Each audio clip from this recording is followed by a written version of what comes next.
Unmute करिए Lalita ji, unmute करिए।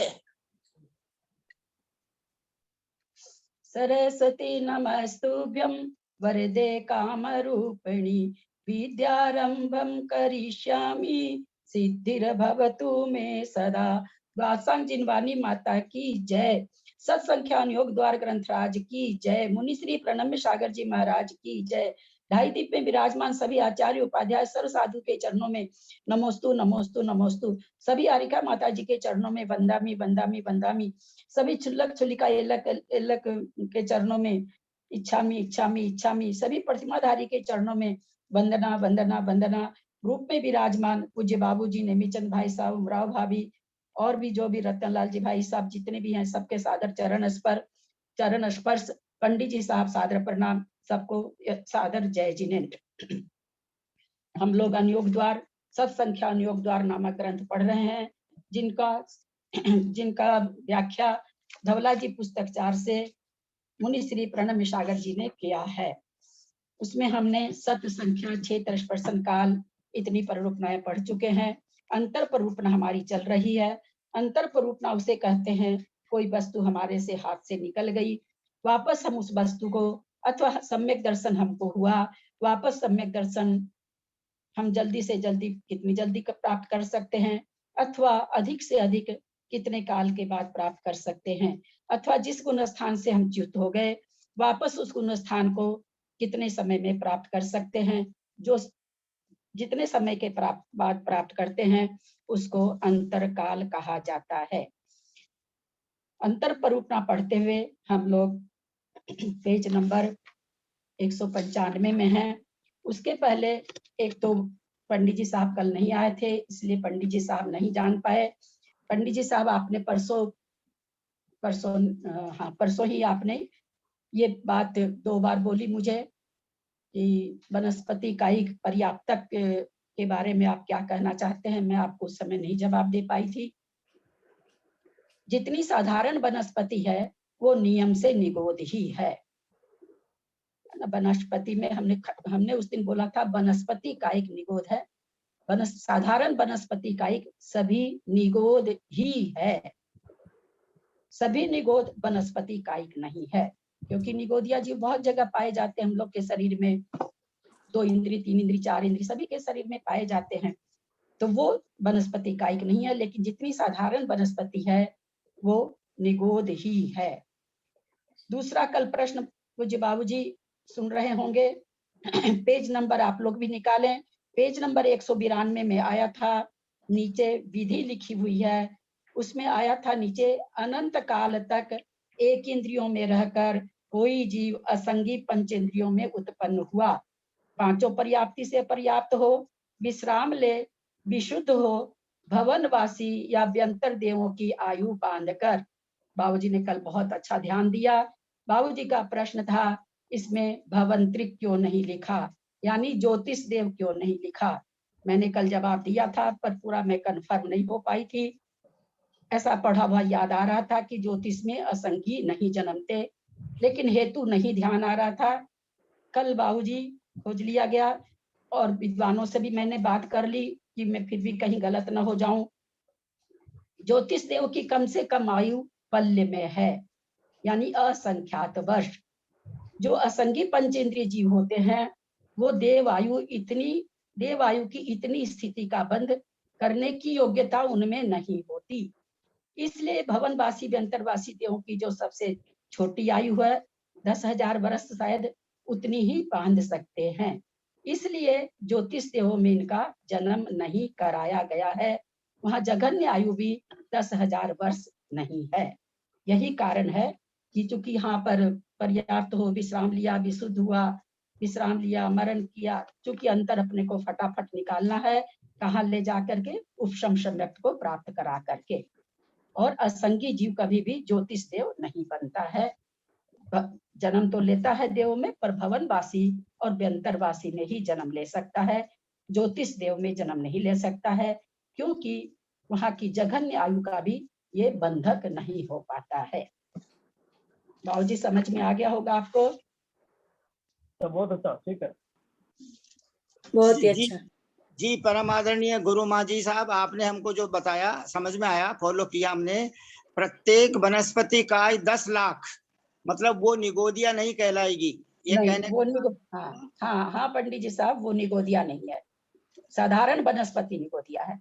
जी। दूसरा ये है कि जैसे मनुष्यों के तिर्यंचों के शरीर में जो निगोदिया जीव पाए जाते हैं, उन निगोदिया जीवों की भी तो एक ही इंद्रिय मानी जाएगी ना?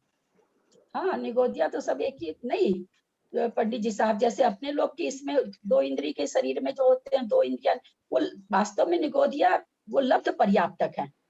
निगोदिया संज्ञा उनकी इस कारण से है कि वो एक श्वास में 18 बार मरण कर जाते हैं, इस कारण से निगोद संज्ञा है उनकी। वास्तव में तो पंचेंद्रिय हम लोग के जैसे कहते हैं ना, दूध, गाय के दूध में गाय वाले अपर्याप्तक होते हैं, निगोदिया जीव होते हैं, पुरुष में पुरुष वेदी वाले होते हैं, ऐसा कहा जाता है। तो वो एक मतलब इंद्रिय उसको एक ही है, लेकिन वास्तव में जीव क्या है, वो कहलाएगा पंचेंद्रिय अपर्याप्तक। जी, लब्ध पर्याप्तक मनुष्य कहेंगे, लब्ध पर्याप्तक पंचेंद्रिय तिर्यंच कहेंगे, तो उसके एक जैसे लब्ध पर्याप्तक मनुष्य बोला गया कि छान में क्या जो इतने जीवों की हिंसा होती है, तो इतने मनुष्यों की हिंसा होती है, तो क्या मनुष्य भी लब्ध पर्याप्तक अवस्था में एकेंद्रिय माने जाएंगे अथवा पंचेंद्रिय माने जाएंगे? लब्धि रूप से तो उनको 5 इंद्रियां है पंडित जी साहब, उपयोग रूप से नहीं है, नहीं तो पंचेंद्रिय कैसे कहलाएंगे फिर? यानी हम उनको पंचेंद्रिय लब्ध पर्याप्तक हुए, और जो 2 इंद्रिय के शरीर में होते वो 2 इंद्रिय लब्ध पर्याप्तक हुए। हम उनको एकेंद्रिय निगोदिया नहीं कह सकते ना? वहां पर कोई पर्याप्ति पूर्ण नहीं हो सकती, उनको निगोदिया कहेंगे। एक इंद्रिय कहने की बात नहीं, पंचेंद्रिय लब्ध पर्याप्तक जीव हैं, निगोदिया उनकी संज्ञा है, श्वास में 18 बार मरते हैं इसलिए। इसीलिए क्षुद्र भगवान कहते हैं क्या इसको? हाँ, इसीलिए क्षुद्र भाव, निगोदिया के भाव को तो क्षुद्र भाव कहा जाता है, इसीलिए क्षुद्र भाव कहा जाता है, परंतु वे है पंचेंद्रिय लब्ध पर्याप्तक और संगी है, साथ में संगी है। दीदी वो प्रणाम समूर्छन नहीं कहेंगे क्या? उनको समूर्छन नहीं कहेंगे? अब ऐसा तो मुझे ध्यान में नहीं आ रहा, समूर्छन जीवों की उत्पत्ति समूर्छन कहलाएंगे क्या वो, ये मुझे ध्यान में नहीं आ रहा, इसलिए मैं नहीं बता सकती। समूर्छन ही मैंने पढ़ा, समूर्छन ही कहलाएंगे मेरे ख्याल से। ठीक है, आप कहती हैं तो कहलाएंगे, पर मैं इसमें अपनी बात नहीं कह सकती, मेरे अभी ध्यान में नहीं आ रहा है, जब तक मुझे ध्यान नहीं आता मैं हाँ नहीं कह सकती। कृष्णा जी का कहना समूर्छन है तो समूर्छन होंगे। जी, दूसरा आपने जो अभी बताया बहुत अच्छा लगा, ज्योतिष देवों में जगन्य आयु कम से कम पल्ले के 8वें भाग है, तदष्ट भागो परा, हाँ, ऐसा सूत्र है, इसलिए वो जो है असैनी पंचेंद्रिय ज्योतिष देव नहीं बनते, मात्र भवनवासी और दंतर देवों में ही उनकी उत्पत्ति होती है। जी, पेज नंबर 195 नीचे संयता संयत का, एक इंद्रियों में दीर्घ काल तक रहकर कोई जीव संगी पंचेंद्रिय। ललिता जी एक बार डिस्टर्ब कर रहे हैं, ये कल वाला, कल हम लोग के नेट नहीं चल रहा था ना, तो ये एक बार असंयत सम्यक दृष्टि का उत्कृष्ट अंतर। हाँ ठीक है, टेबल देखिए, टेबल पर ध्यान दीजिए, हटा दिया, इससे अंधेरा लगता है, थोड़ा लाइट चलाइए ना। एक इंद्रियों में अनंत काल तक रहा, उसके बाद असंगी पर्याप्तक पंचेंद्रिय में आया, अंतर्मुक्त रह करके आगे उपशम, थोड़ी भी रोशनी नहीं आती, आगे उपशम सम्यक तक तो जो पहले इसके पिछले पेज में जो आई है उतने अंतर्मूर्त तक वो आकर के देव में उत्पन्न होकर के, और फिर उपशम सम्यक्त को प्राप्त किया। उपशम सम्यक्त की भी प्राप्ति, उपशम सम्यक्त जो प्राप्त होता है उस समय अगर कोई व्रतों को नहीं धारण करता है अथवा सकल संयम को नहीं धारण करा रहता है तो उसका चौथा गुण स्थान ही होता है। तो उपशम सम्यक्त के काल में असंयत सम्यक दृष्टि हो गया। यहाँ तक 9 अंतर्मूर्त जो पीछे बता चुके हैं, इसका विस्तार पीछे के पेज में आ चुका है टेबल में। तो 9 अंतर्मूर्त घटा, फिर उसको दूसरे गुण स्थान में, चूंकि मार्गना चेंज करानी है इसलिए इनको मोक्ष नहीं भेज रहे हैं, दूसरे गुण स्थान में आया, मिथ्यात्व में आया। पंचेंद्रिय स्थिति प्रमाण रहा कितना? पंचेंद्रिय स्थिति प्रमाण 96 पूर्व कोटि प्लस 1 सागर। फिर वापस उपशम सम्यक्त को प्राप्त किया है, जैसा पीछे आया है सारा वर्णन। यहाँ 3 पल्ले को काट देंगे, 3 पल्ले वाले में जन्म नहीं लेगा। फिर दूसरे गुण स्थान में आएगा, फिर दूसरे गुण स्थान में आते ही उपशम सम्यक्त के बाद वापस दूसरे गुण स्थान में आते ही अंतर समाप्त हो जाएगा। फिर दूसरे गुण स्थान से पहले में आ जाएगा और फिर स्थावर में आ जाएगा। तो मार्गणा, पंचेंद्रिय मार्गणा, जो कि हम लोग इंद्रिय मार्गणा पढ़ रहे हैं, इंद्रिय मार्गणा में पंचेंद्रियों में गुण स्थान घटा रहे हैं, पंचेंद्रिय में असंयत गुण स्थान घटाया जा रहा है। तो इस तरह से वो असंयत गुण स्थान का इतना काल हो जाएगा, उत्कृष्ट अंतर इतना हो जाएगा। संयता उपशम काटना है क्या? क्या बोले आप? उपशम सम्यक तो नहीं होगा, क्या बोले आप? उपशम सम्यक तो अभी हम बोले उपशम पंचेंद्रिय सम्यक्त के स्थिति काल में, प्रमाण। हाँ, उपशम सम्यक्त के काल में अगर कोई देश व्रत लिया रहता है या ले लेता तो 5वां गुण स्थान सकल संयम को ध्यान धारण करता है। तो उपशम सम्यक्त, एक दिन मैंने इसका बहुत अच्छी तरह से आप लोग को समझाया था कि किस तरह से उपशम सम्यक्त में तीनों गुण स्थान घटते हैं। बहुत अच्छी तरह से मैंने बताया था कि 2 तरह से, और कोई मुनि है तो 7वां गुण स्थान, कोई न व्रत ले रखा है न कल सकल संयम धारण कर रखा है, तो उस समय उपशम सम्यक्त 4था गुण स्थान कहलाता है। तो इसलिए असंयत पने का वो वहां पर अंतर निकाला गया है कि कितना अंतर होगा यहाँ पर उपशम सम्यक्त को काल को छोड़ के, क्योंकि मार्गना चेंज करनी है तो इनको स्थावर में लाना पड़ेगा। स्थावर में लाने के लिए इनको साधन गुण स्थान प्राप्त करा के मिथ्यात्व में लाना पड़ेगा। इसलिए यहाँ पर उपशम सम्यक्त में, उपशम सम्यक्त के साथ में 4था गुण स्थान हो रहा है। संहिता संयत का एक इंद्रियों में दीर्घ काल तक रहकर कोई जीव संगी पंचेंद्रिय पर्याप्त हुआ। 3 पक्ष 3 दिन अंतर्मूर्त के बाद, यानी इससे ऐसा लग रहा है कर्म भूमि का त्रियंच हुआ, क्योंकि 3 पक्ष 3 दिन 48 दिन की आयु हम लोग पीछे पढ़ चुके हैं। त्रियंचों की ही इतनी गर्भ आयु निकलती है, गर्भजना त्रियंचों में होता है, मनुष्यों में नहीं होता है। इसलिए यहाँ ऐसा प्रतीत हो रहा है कि कर्म भूमि का त्रियंच बन रहा है। अंतर्मूर्त के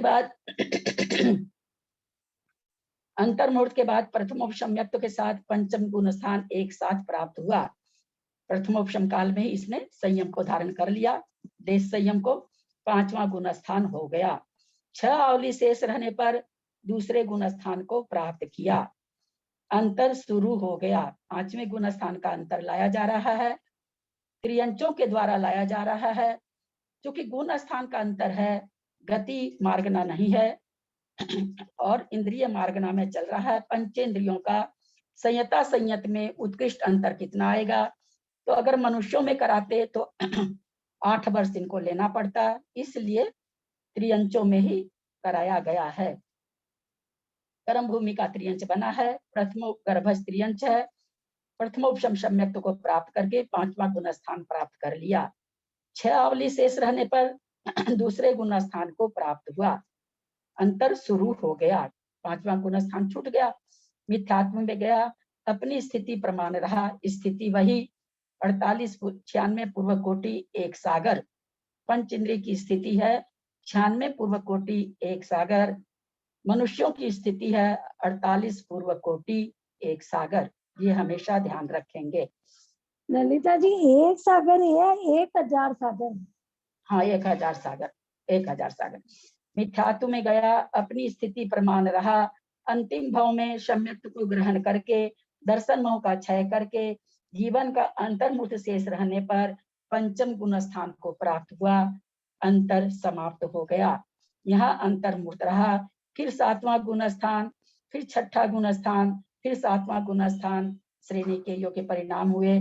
छठा अंतर्मुक्त, इसके आगे 8, 9, 10, 11, 12, 13, 14, 8, 9, 10, 12, 13, 14 गुण स्थानों के 6 अंतर्मुक्त मिलाकर कम करने से उत्कृष्ट अंतर 3 पक्ष 3 दिन 12 अंतर्मुक्त कम अपनी स्थिति प्रमाण है।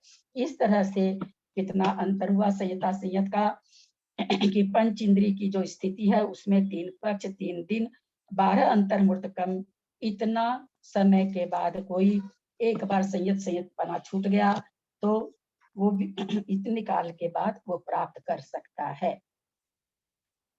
पहली बार तो उसको त्रियंच में कराया जा रहा है उत्पन्न, इसमें ये ध्यान देने की बात है क्योंकि 3 पक्ष 3 दिन अंतर्मूर्त ये गर्भ का समय त्रियंच का ही हो सकता है।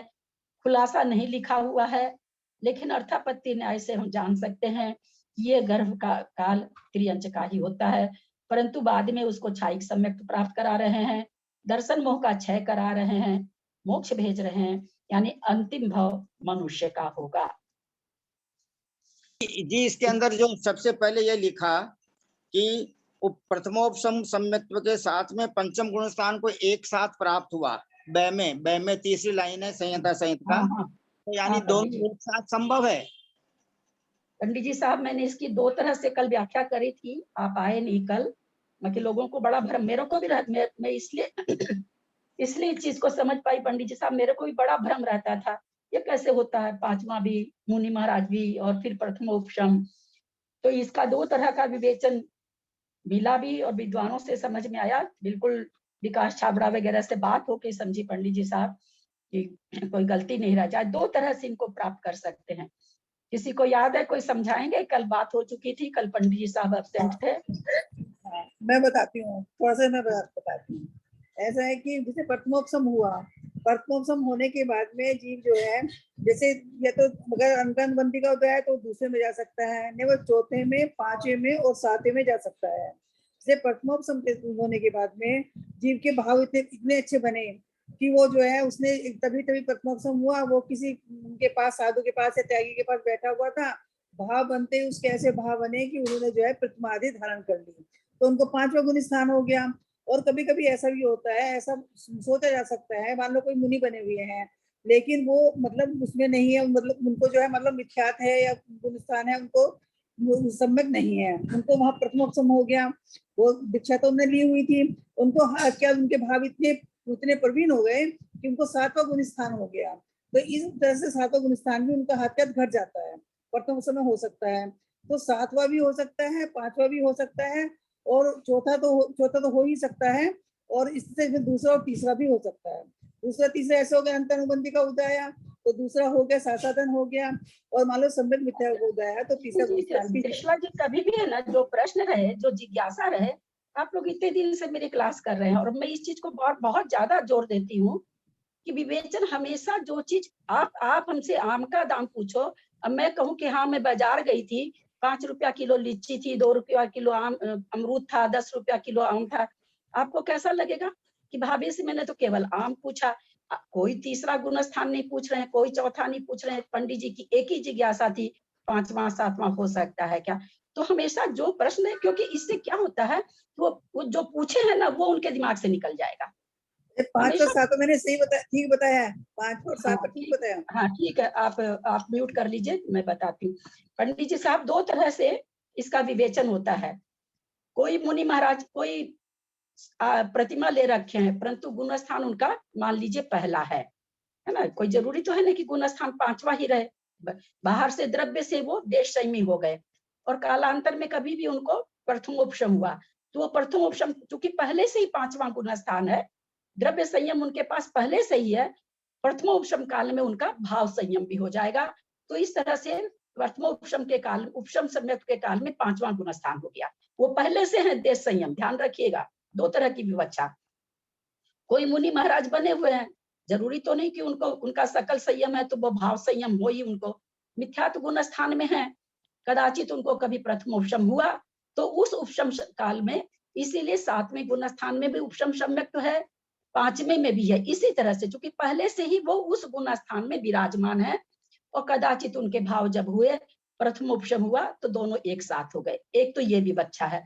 एक विवक्षा, आप मुनि महाराज के पास बैठे हैं, व्रत लेने के लिए, प्रतिमा लेने के लिए आचार्य श्री से आप निवेदन कर रहे हैं, प्रथमोपम होने के लिए कोई ऐसा तो लिखा हुआ नहीं कि जंगल में जाएंगे, आसन लगाएंगे, ऐसे करेंगे, वो करेंगे तब प्रथमोपम होगा, ऐसा तो है नहीं, कहीं भी हो सकता है।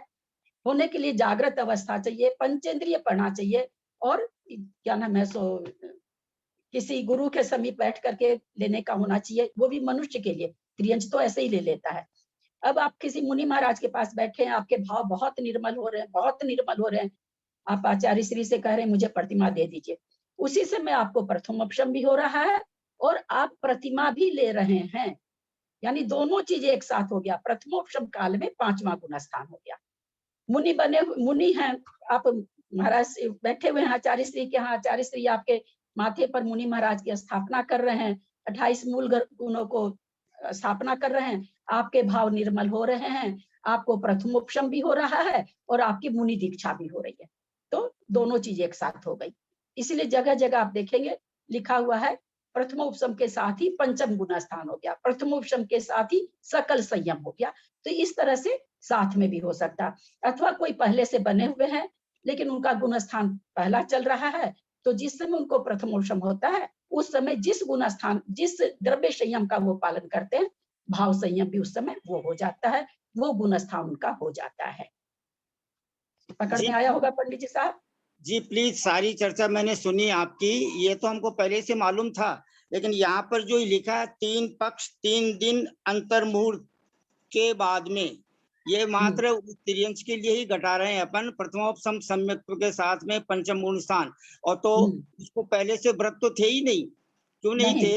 हाँ, 3 पक्ष 3 दिन और अंतर्मुहूर्त, एक अंतर्मुहूर्त या जो भी है, अंतर्मुहूर्त के बाद प्रथमोपशम सम्यक्त्व के साथ पंचम गुण स्थान को एक साथ प्राप्त हुआ। प्रश्न इसलिए उत्पन्न हुआ कि उसको प्रथमोपशम सम्यक्त्व के साथ और पंचम गुण स्थान दोनों एक समय में ही प्राप्त हो गए। हाँ, दोनों एक समय में हो सकते हैं ना पंडित जी साहब? हाँ, यानी पहले से नहीं था उसके पास, पहले से एक इंद्रिय से आ रहा है। जी जी जी। हाँ, पहले से उसके पास सत्ता भी नहीं है। अच्छा, जो एक केंद्रीय से आ रहा है, ऐसा वह क्या सादी मिथ्या दृष्टि माना जाएगा या अनादि मिथ्या दृष्टि को भी ऐसा होता है? ऐसा कुछ नहीं कहा जा सकता है कि शादी हो कि अनादि हो, लेकिन वो वेदक काल खत्म हो गया तो उसको प्रथमोपशम करना पड़ेगा। अगर बहुत छोटे काल में अगर आ गया उसकी, तो उसके वहां पर तो वेदक सम्यक्त प्राप्त करने के लिए बहुत थोड़ा सा भी समय रहता है तो भी वेदक सम्यक्त हो जाता है। लेकिन यहाँ क्या करें, दीर्घ काल तक रहकर, कोई एक इंद्रिय में दीर्घ काल तक रहा तो अनादिवत शादी हो जाता है ना। इसलिए वो पहला उसका क्या था वो यहाँ पर चर्चा नहीं है।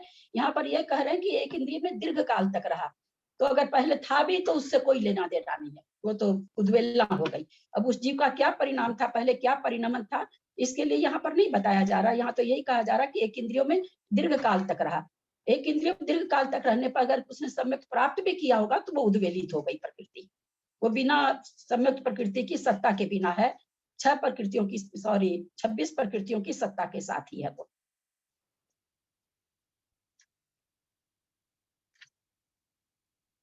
भाई जो बताया ना, इसमें जो बताया ना नीचे 3 दिन और 12 अंतर्मुहूर्तम अपनी स्थिति प्रमाण, तो अपनी स्थिति प्रमाण 48 वो लगेगा, इसमें 48 पूर्व कोटि लगेगा या 96 पूर्व कोटि लगेगा कि अपनी स्थिति प्रमाण। पंचेंद्रिय 48 पूर्व कोटि मनुष्य का है, यहाँ पंचेंद्रिय का प्रमाण 96 पूर्व कोटि है। जब मनुष्य गति की बात करेंगे मनुष्य की, वहाँ 48 पूर्व कोटि हो जाएगा। नहीं, ये सोचा ना कि 3 पक्ष 3 दिन, तो ये तो उससे निकल गए त्रियंच गति के, मतलब पहले त्रियंच गति के निकल रहे हैं, बाद में मनुष्य गति के निकल रहे हैं, तो मुझे ये कंफ्यूज हो गया कौन से वाला है। हाँ, टाइम पहले जो त्रियंच गति का जीव बना था उसके आने मनुष्य गति का हो गया, तो तुमने कहा ना अपनी स्थिति प्रमाण पूरी करी, तो मतलब मैं कंफ्यूज हो गई कि कौन से वाला बैठेगा। नहीं, यहाँ मार्गना पंचेंद्रिय चल रही है, इसलिए पंचेंद्रिय प्रमाण। अच्छा, लेकिन पंचेंद्रिय स्थिति लिखा, कहाँ मनुष्य स्थिति लिखा है, साफ तो लिखा हुआ पंचेंद्रिय स्थिति तक भ्रमण। तो पंचेंद्रिय की स्थिति 96 पूर्व कोटि अधिक 1000 सागर है। यहाँ अंत में पंचम गुण स्थान से, इसको बंद कर दीजिए ना, आवाज कर रहा है, गुण स्थान से एक इंद्रिय में नहीं ले गए, क्योंकि पंचम गुण स्थान से अब जो प्रश्न करना चाहिए वो किसी ने नहीं किया कि आगे तो आप अस्थावर में ले जा रहे हो, अस्थावर में ले जाके मार्गना चेंज करा रहे हो, यहाँ आप सिद्ध बना के करा रहे हो। यहाँ भी तो अस्थावर में ले जा सकते थे ना। पंचम गुण स्थान से दूसरे क्षायिक क्यों कराया, क्षायिक नहीं कराते, जैसे ऊपर उपशम करा करके अंतर लाए हैं वैसे उपशम करा के यहाँ अंतर ले आते आप। आप जबरदस्ती का छाई करा दिए, फिर उसको मोक्ष भेज दिए, ऐसा आपने क्यों किया? तो प्लीज ये वास्तव में तो ये प्रश्न आना चाहिए था मन में सबके, किसी के नहीं आया। हाँ पंडित जी साहब। हाँ प्लीज, ये प्रश्न हमने आपसे इसलिए नहीं पूछा क्योंकि वहाँ एक केंद्रियों में तो अनंत काल तक भी रह सकता है, और यहाँ तो इसका ज्यादा से ज्यादा अर्थ पुद्गल परावर्तन मात्र है, क्योंकि सम्यक तो एक बार प्राप्त हो गया, इसलिए एक केंद्रियों में इसको भेजना ही नहीं था, इसलिए यह प्रश्न हमने नहीं पूछा, हमको पहले से मालूम था। पंडित जी साहब ऐसा है कि ऊपर भी तो भेज रहे हैं ना, कथानक तो बराबर, चलो ऊपर भी तो भेज रहे हैं, स्थावर में ऊपर भी भेज रहे हैं, मार्गना इनको तो चेंज करनी है। आगे जाके आप भले अनंत काल तक रहते रहे, उससे क्या फर्क पड़ता है, लेकिन नहीं, मार्गना तो चेंज हो गई ना। अब यहाँ पर देखिए क्या बताते हैं, यानी एक यहाँ बार अंत में प्राप्त होने के बाद में, एक बार सम्यक तो प्राप्त होने के बाद में अधिक से अधिक अर्थ पुद्गल परावर्तन का पूरे संसार में रहेगा, और एक केंद्रों में बाद में पंडित जी साहब बाद में जहाँ भी ये अंतर करा रहे हैं, स्थावर में भेज रहे हैं, वो सभी रहेंगे। अपने को उससे थोड़ी लेना, अपने को तो वो काल निकालना है कि भाई पंचेंद्रियों में वापस उस चीज को कब प्राप्त कर रहा, उसके बाद फिर वो प्राप्त करने के बाद घूमता रहे कहीं भी, क्या लेना अपने को, उस काल से तो कोई मतलब ही नहीं ना है। क्यों करा है देखिए, विशेष में बता रहे हैं, आप देखिए पेज नंबर 196, यहाँ अंत में, म्यूट कर लें सब कोई, किनके यहाँ से आवाज आ रही है। यहाँ अंत में पंचम गुण स्थान से एक इंद्रिय में नहीं ले गए, क्योंकि पंचम गुण स्थान से सिद्ध बनने तक के काल से मिथ्यात्व में ले जाकर आयु बंद कराकर मरण कराने में संख्यात गुना काल अधिक हो जाता, तो अंतर कम हो जाता, और यदि इस काल से स्वीकारते हैं तो उत्कृष्ट अंतर काल में कमी आ जाती। जो वहां से पंचम गुण स्थान से ले जाकर के सिद्ध बना रहे, क्योंकि हमको काल किसका निकालना, पंचेंद्री का काल निकालना। काल हमारे पास सीमित है, 96 पूर्व कोटि और 1000 सागर, आप उसको कहीं भी मतलब पंचेंद्री काल में बिताइए। तो अगर हम पंचम से वापस मिथ्यात्व में ले जाके आयु बंद करा के और मार्गना चेंज कराते, स्थावर में भेजते, दूसरे गुण स्थान में भेजते, फिर उसको स्थावर में भेजते, तब मार्गना चेंज होती, तो उसमें जो समय लग रहा है, जितने मुहूर्त लग रहे हैं, उससे कम मुहूर्त पंचम गुण स्थान से मोक्ष भेजने में लग रहे हैं। इसलिए उत्कृष्ट अंतर लाना था, इसलिए इन्होंने ऐसा यहाँ पर किया, न कि और कोई कारण को। तो मार्गना चेंज करानी पंडित जी साहब, जाता रहे 2 इंद्री में, 3 इंद्री में, 1 इंद्री में, क्या लेना अपने को, तो पंचेंद्री प्रमाण में घटाना है, वो घट जाता, लेकिन उससे अंतर कम बैठता। यानी कोई देखिए पंचेंद्री पंचम गुण स्थानवर्ती का मोक्ष जानने का काल कम है, बशर्ते वो दूसरे गुण स्थान में जाके आयु का बंद करके अस्थावर में जाए, वो काल ज्यादा है। देखिए कितनी बड़ी यहाँ पर काल की विवक्षा देखिए कितनी बारीकी से की गई है। कहाँ 5वां गुण स्थान से 6ठे में जाए या 7वें में जाएगा, 6ठा 7वां हजारों बार झूला झूलेगा, फिर छपक श्रेणी मांडेगा, या छाइक सम्यक दर्शन प्राप्त करेगा, छपना करेगा, फिर जाके ऊपर जाकर के वो कहाँ इसमें जाएगा, उसमें जो काल लगा, क्योंकि छाइक सम्यक दर्शन प्राप्त करना पड़ेगा मोक्ष जाने के लिए। अगर मोक्ष आप नहीं भेजते हैं, स्थावर में भेजते हैं, तो आप उपशम सम्यक करा के भेज देते हैं आराम से, लेकिन वो काल ज्यादा है बशर्ते छाई करा के यहाँ भेजने में। ये यहाँ पर समझने की चीज है। प्रमथ संयत का एक इंद्रिय में रहकर, अभी 5वां गुण स्थान का वर्णन था, 6ठे का है। प्रमथ संयत का एक इंद्रिय में रहकर एक जीव मनुष्य पर्याय में उत्पन्न हुआ। गर्भ, अब देखिए यहाँ पर ध्यान देंगे, वहां पर आया, इसके पहले आया 3 पक्ष 3 दिन अंतर्मुहूर्त, है ना, यहाँ त्रियंचों में कराया गया। अब प्रमथ संयत मनुष्य में होता है, तो अब इनको मजबूरन मनुष्य में उत्पन्न कराना पड़ा।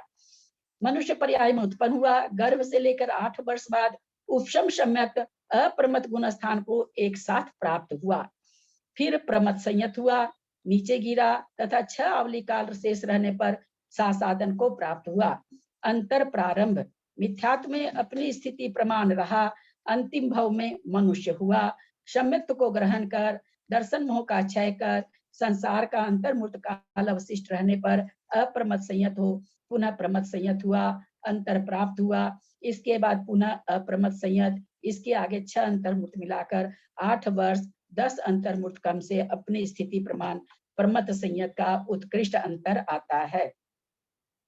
टेबल देखेंगे, एक इंद्रिय में रहा, अनंत काल तक मनुष्य हुआ, 8 वर्ष अंतर्मुहूर्त के बाद में उपशम सम्यक 7वां गुण स्थान मिला।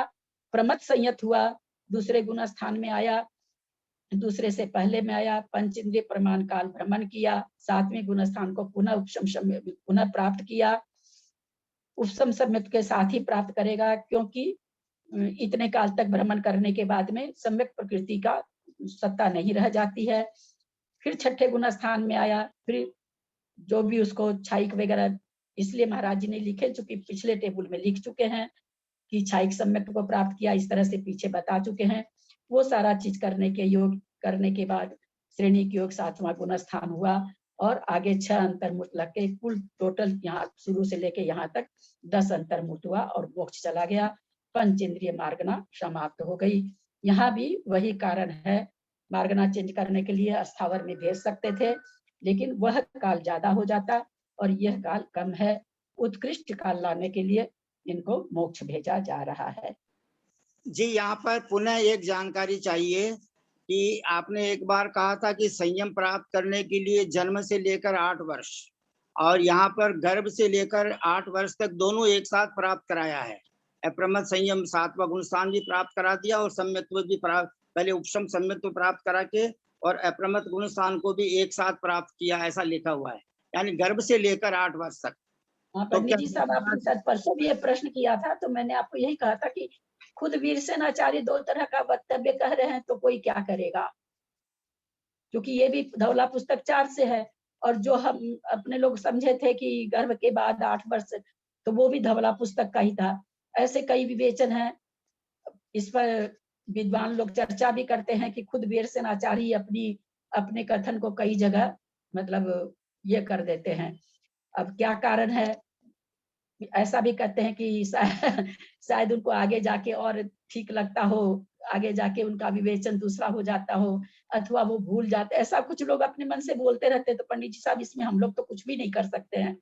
हम लोगों को तो जहां जैसा लिखा वैसा मानना पड़ेगा, हम इसमें कुछ भी नहीं लगा सकते हैं अपने से।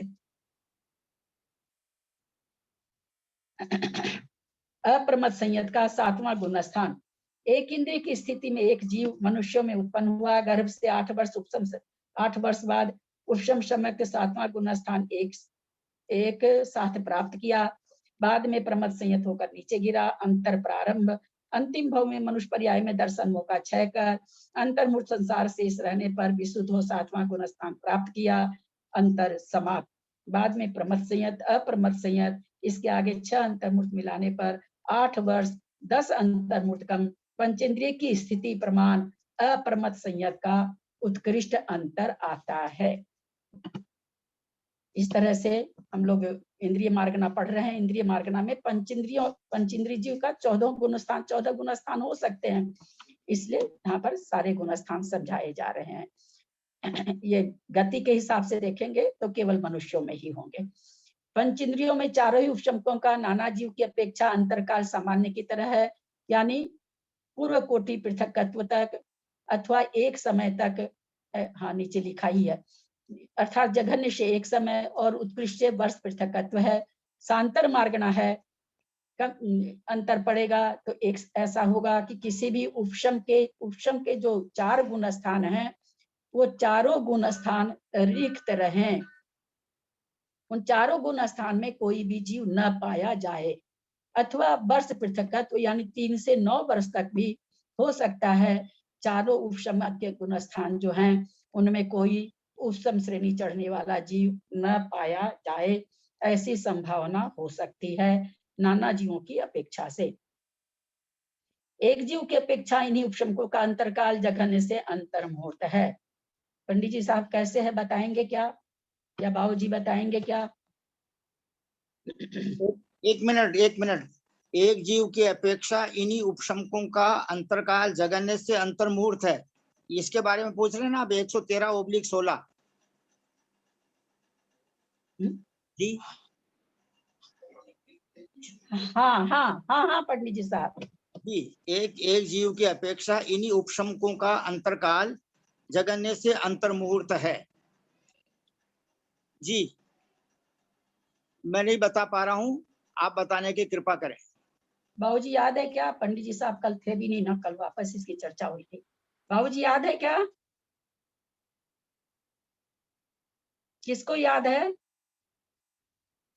मुझे याद है, मैं उतने हाँ, बताने की बोलिए। कोशिश करूंगी। हाँ, ये उपसमों को अपेक्षा एक अंतर्मुख बहुत इसलिए पड़ेगा क्योंकि जैसे मान लो वो 8वें से अंतर्मुख उपसमुख हुआ, फिर 9वें 10वें 11वें तक में वो गया और फिर लौट के आ गया, तो भी उसका एक अंतर्मुख ही पड़ेगा क्योंकि 7वें से 6ठे में जाने में अंतर्मुख ज्यादा टाइम लगता है और 7वें से 11वें से लौट के आने में कम टाइम लगता है और 7वें से 6ठे में जाने में संख्यात गुना टाइम लगता है, तो इसलिए एक वो अंतर्मुख जो आप ये जो आप सेंटेंस आपका कहना आप सही बोले हैं, लेकिन इसमें आपको 7वां 6ठा नहीं बोलना चाहिए ना, वो उपशम श्रेणी नहीं है।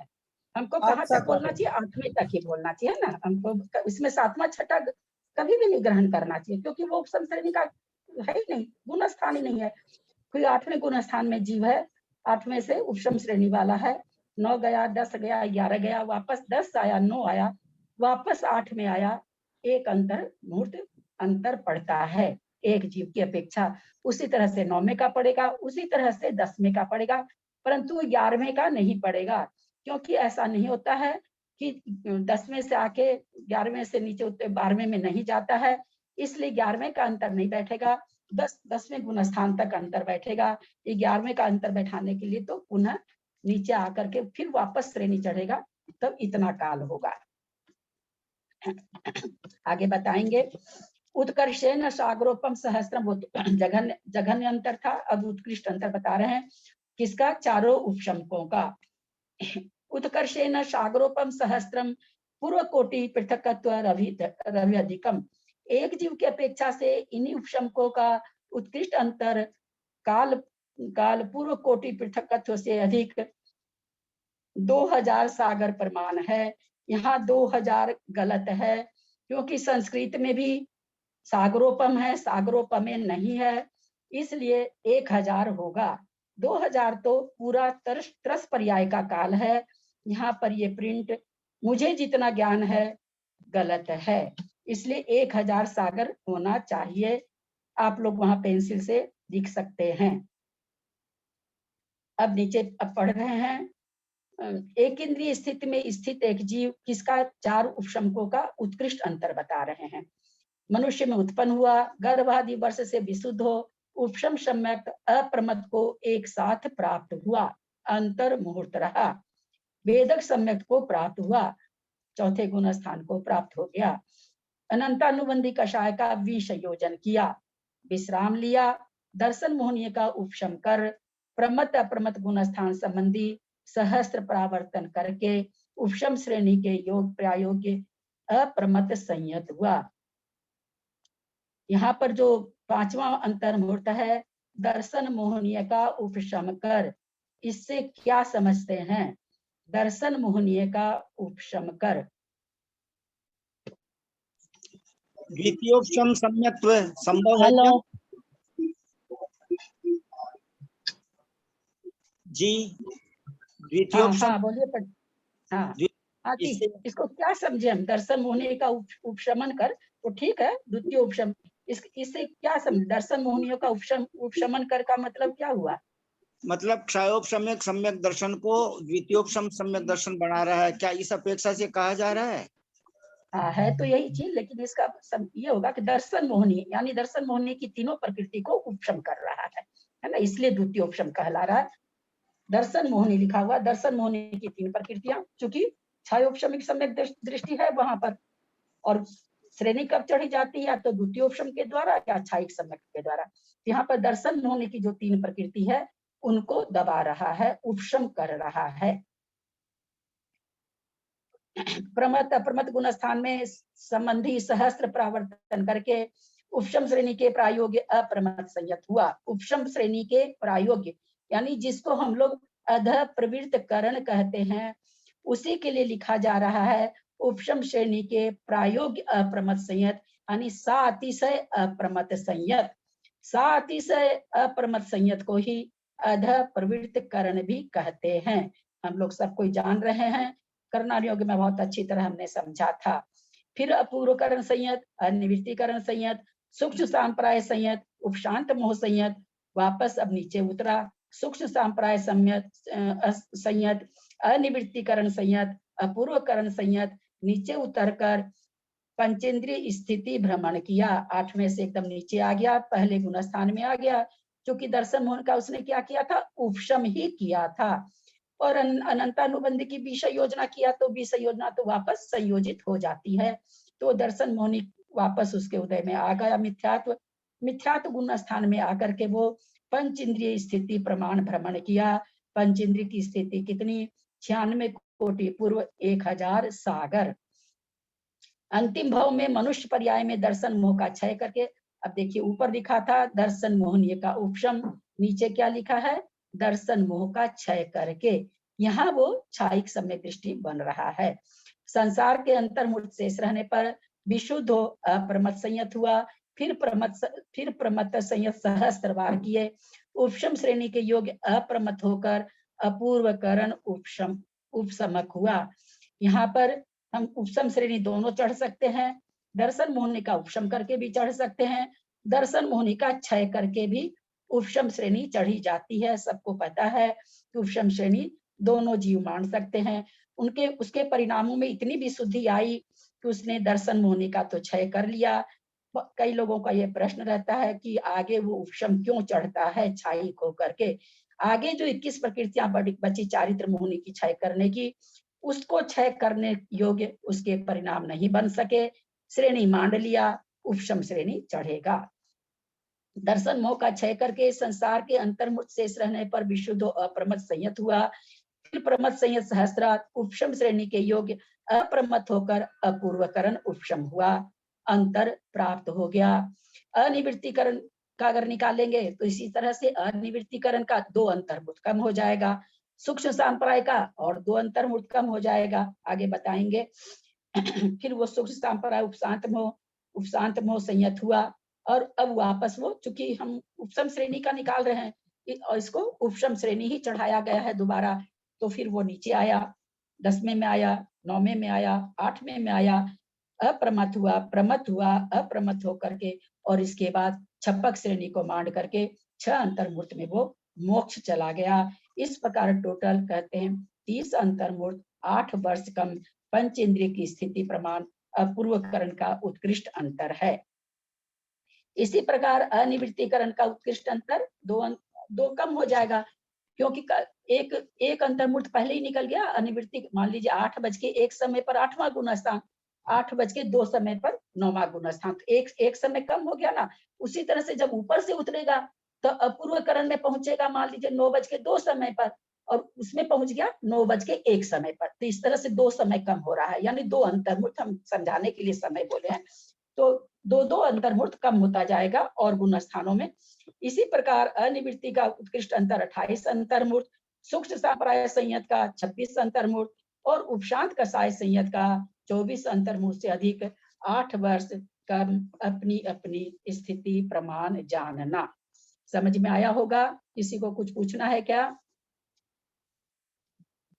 वैसे विवेचन अब लोगों को समझ में आने लगा है इतना होते होते, कि ग्रंथ तो समाप्ति की ओर है, बहुत ज्यादा हो गया है, थोड़ा बहुत गई थोड़ी रही, इसलिए थोड़ी में भी थोड़ी रही है, तो समझ में आने लगा होगा लोगों को काफी कुछ। 113/18 शेषा नाम सामान्योक्तम, शेष जीवों का अंतर सामान्य से कहा है। और जो शेष का मतलब जो छपक श्रेणी वाले हैं, तो छपक श्रेणी वालों का तो अंतर 6 महीना का अंतर बैठता है, छपक श्रेणी चढ़ने वाले का अधिक से अधिक उत्कृष्ट अंतर 6 महीना का अंतर देखे कोई ना कोई जीव छपक श्रेणी चढ़ेगा ही चढ़ेगा।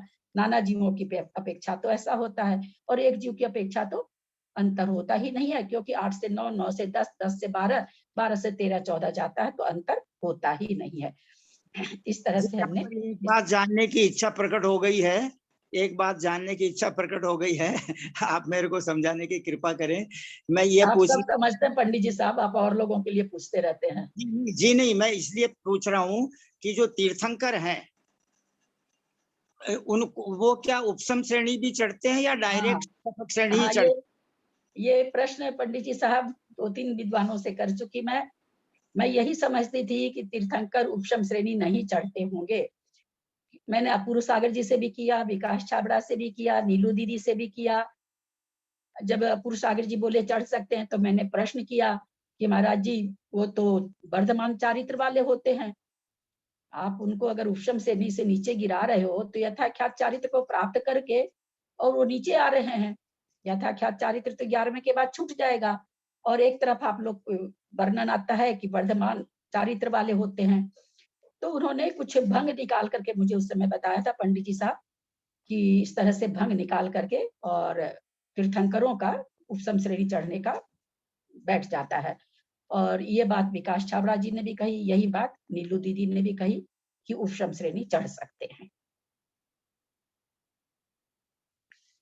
काया अनुवादेन 114/1 काया अनुवादेन पृथ्वी तेजो वायु ललिता जी कायिका टाइम नाम हो गया, नाना जीवापेक्षा नास्त अंतरम। हाँ टाइम हो गया, बहुत लेट हो जाते हैं। काया अनुवाद पृथ्वी कायिक, जल कायिक, अग्नि कायिक और वायु कायिक जीवों का नाना जीवों की अपेक्षा अंतरकाल नहीं है, यह सुगम है। एक जीवम प्रति जघन्य न क्षुद्र भव ग्रहणम, एक जीव की अपेक्षा से इन्हीं का जघन्य अंतर क्षुद्र भव ग्रहण प्रमाण है। यानी अभी पंचेंद्रिय में किसी और में थे, 2 इंद्रिय 3 इंद्रिय में थे और 1 इंद्रिय बने, श्वास के 18वें भाग में मरण किया, वापस 2 इंद्रिय 3 इंद्रिय कुछ भी बने, मार्गना चेंज हो गई तो क्षुद्र भव ग्रहण अंतर बैठ गया। जो जीव इसी पृथ्वी कायिक आदि से अपर्याप्तक में उत्पन्न हुआ, बहुत थोड़े काल में पुनः उसी पर्याय में आ गया, ऐसे जीव का जघन्य अंतर बनता है। कोई पृथ्वी कायिक जीव है, 2 इंद्रिय में जब पर्याप्तक में जन्म लिया, 2 इंद्रिय से वापस पृथ्वी कायिक में बन गया, तो इस तरह से उसका अंतर आ गया। 2 इंद्रिय में जन्म, चूंकि एक इंद्रिय मार्गना चल रही है, तो पृथ्वी कायिक जीव जल कायिक बना, क्षुद्र भाव ग्रहण करके वापस पृथ्वी कायिक बन गया, तो अंतर जघन्य अंतर आ गया। 2 इंद्रिय 3 इंद्रिय में भेजने से तो मार्गना चेंज हो जाएगी, इसलिए 1 इंद्रिय में ही भेज के अंतर निकाला जाएगा। उत्कर्षेण अनंत कालो संख्या पुद्गल परिवर्तः, इन्हीं पृथ्वी कायिक आदि जीवों का एक जीव की अपेक्षा उत्कृष्ट अंतर अनंत काल है, जो कि असंख्यात पुद्गल परावर्तन प्रमाण है। पृथ्वी कायिक आदि से वनस्पति कायिक में उत्पन्न हुआ, अंतर शुरू हो गया। आवली के असंख्यात में भाग प्रमाण पुद्गल परिवर्तन वनस्पति कायिक की स्थिति है। इतना परिभ्रमण करके पुनः उसी पर्याय में आया, अंतर समाप्त हुआ, सूत्रोक्त अंतर प्राप्त हुआ। सूत्रोक्त माने सूत्र में जो कहा जा रहा है वह अंतर प्राप्त हो गया। इस तरह से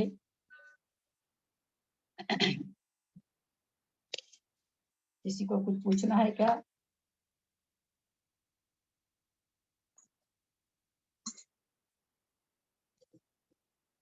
कोई प्रश्न किसी का?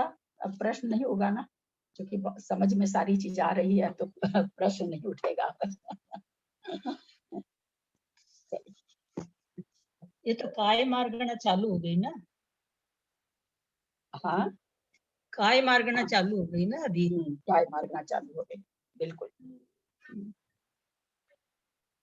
दक्षमात्रा पदवाक्यहीनं मया प्रमाद्याति किंचनोक्तम् तन्मे क्षमित्वा विदधातु देवी सरस्वती केवल बोध लब्धिं। बोधि समाधि परिणाम शुद्धि स्वात्मोपलब्धि शिव सौख्य सिद्धि। चिंतामणिं चिंतित वस्तुदाने त्वं वंदे मानस ममास्तु देवी।